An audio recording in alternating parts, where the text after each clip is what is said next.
I never thought I'd be the kind of person asking strangers on the internet whether I was wrong, but here I am because my entire family seems convinced I'm heartless. I'm 34 years old, married, with 2 young kids. My sister Emily is 31, growing up. We were close in age but completely different in how we handled responsibility. I was the planner, the saver, the old soul. Emily was spontaneous, emotional, and always chasing the next exciting thing.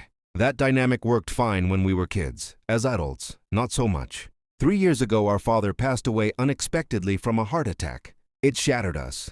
Dad wasn't just our parent, he was our safety net. Emotionally and financially, he worked hard his entire life, lived modestly and made smart investments. When everything was settled, he left behind a sizable inheritance. Emily and I each received just over $180,000. Dad had always been clear this money was meant to help us build stable futures, homes, education, retirement, or emergencies. Not luxury, not impulse spending. I took that seriously. I paid off student loans, put a down payment on a modest house, and invested the rest.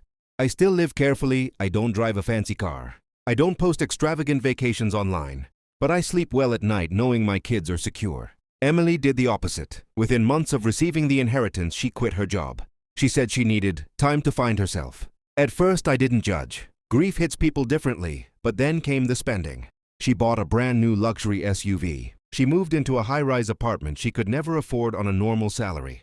She traveled. Europe, Bali, Dubai, designer clothes, expensive restaurants, social media full of captions about living her best life. And Dad would want me to be happy. I warned her gently at first.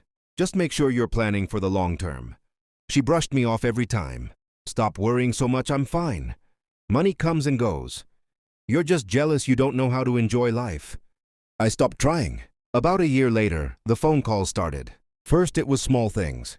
Hey, can you spot me $2,000? My credit card bill is higher than I expected. Then $5,000. Then $10,000. Each time came a promise to pay me back once things settle. They never did. I eventually said no, not harshly, just honestly. She accused me of abandoning her. Fast forward to 6 months ago. Emily showed up at my house unannounced, crying so hard she could barely speak. She had been evicted. Her car was about to be repossessed. She had less than $400 in her bank account. The inheritance was gone. Every cent. She asked me to loan her $60,000. She said it would help her get back on her feet. She had a business idea she'd pay me back within 2 years. She swore she had learned her lesson. I didn't answer right away. I told her I needed time to think. That night I couldn't sleep, because it wasn't just my money anymore. It was my wife's money, my kids' future. Emergency savings, college funds, security we worked hard to protect. The next day I told Emily no. I offered to help in other ways, finding a job, budgeting, even letting her stay with us temporarily while she got stable. But I made it clear I would not loan her that amount of money. She exploded. She said I was punishing her for mistakes. She said Dad would be ashamed of me. She said family doesn't let family suffer. Within days, my phone was blowing up. My mom said I was being cruel. My aunt said I was choosing money over blood.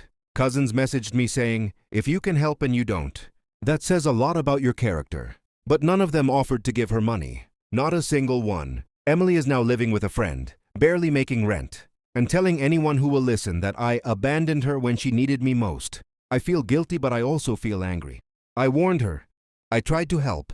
I didn't control her choices. Yet somehow, I'm the villain for refusing to clean up a mess she made with both hands. So now I'm asking,